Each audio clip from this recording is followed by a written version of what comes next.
Every love story begins with a promise. A promise whispered between hopeful hearts, spoken before witnesses, sealed with smiles that believe in forever. Marriage begins not with certainty, but with faith. Faith that two imperfect people can walk through life together and somehow become enough for each other.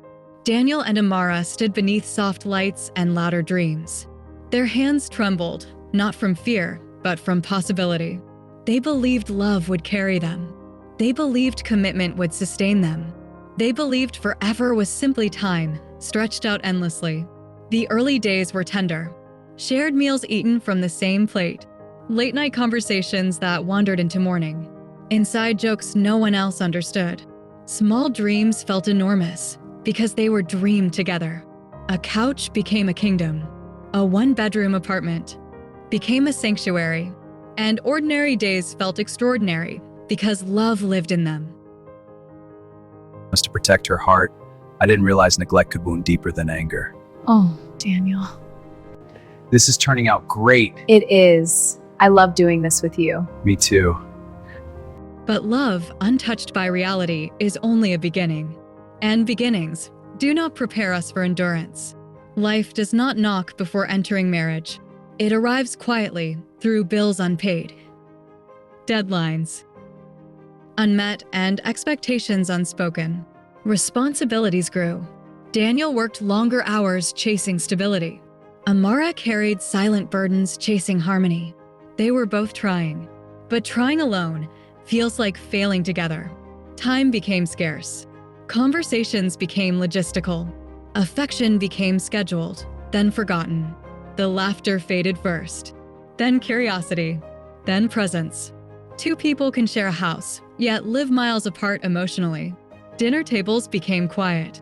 Bedrooms became separate worlds beneath one roof. And slowly, painfully, they stopped seeing each other. Vision more than presence. I know, but this is important. More important than us? Of hate, they break because of absence. Even when he's beside me. Many marriages do not collapse from explosive arguments. They erode through quiet neglect. Not hatred, but absence. The most dangerous silence is the one that grows between two people who once spoke endlessly. Loneliness began to echo inside Amara's heart. And Daniel, exhausted and unaware, mistook survival for love. When love stops feeling like home, the heart begins searching for shelter. Loneliness is not loud. It whispers. It persuades. It convinces the heart that understanding exists elsewhere. Relief arrived disguised as comfort. Attention arrived disguised as kindness. And emotional refuge slowly blurred into betrayal. The deepest betrayals rarely begin with intention. They begin with unmet needs, conversations that never happened, pain that was never voiced. Forgiveness does not mean the wound didn't happen. But how can I just forget? I don't expect you to. Maybe we forgot how to fight for it. But this changes everything. What have I done?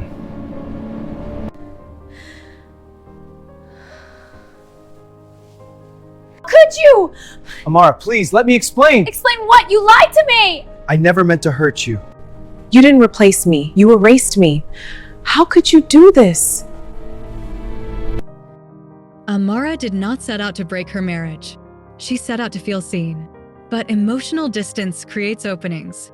And openings invite consequences. Discovery came not as an explosion, but as a quiet devastation. A message glimpsed. A pattern noticed. A truth impossible to ignore.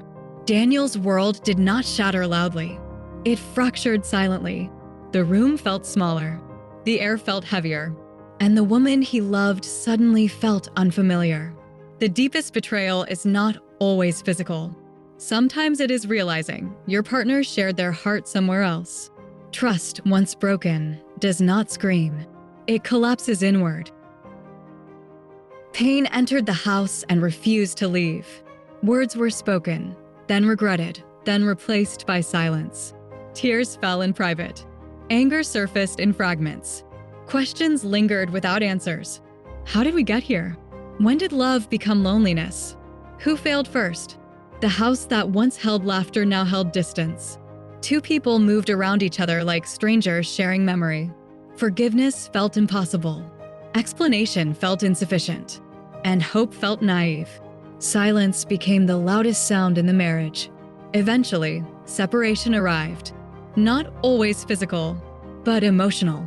Two hearts standing apart, each carrying the same grief differently.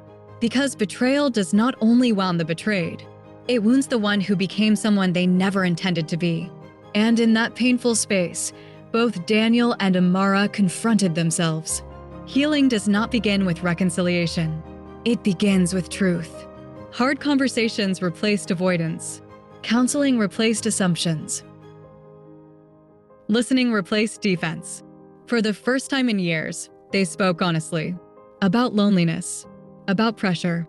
About expectations never expressed. Daniel voiced pain he had buried beneath responsibility. Amara confessed emptiness she had hidden beneath strength. And something fragile emerged. Understanding. Forgiveness does not mean the wound didn't happen. I understand. It's about acknowledging it. It's just been so hard lately. I know, I'm here for you. Thank you.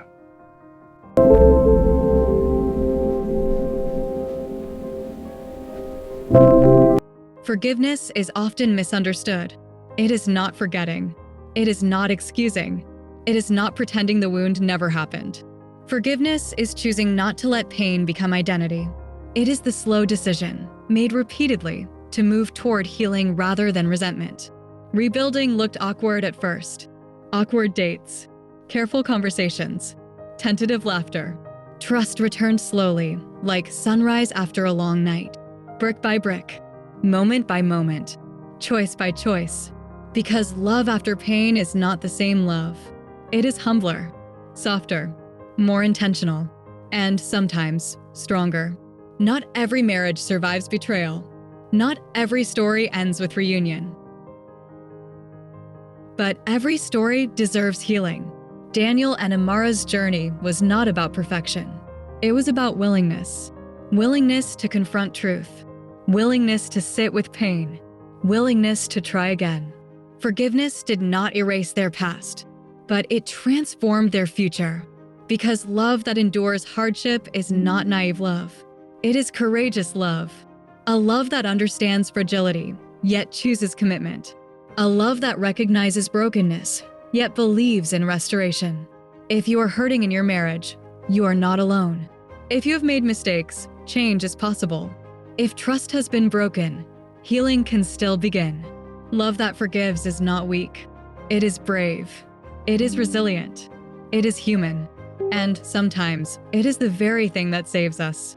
If this story touched your heart, share it with someone who needs hope today.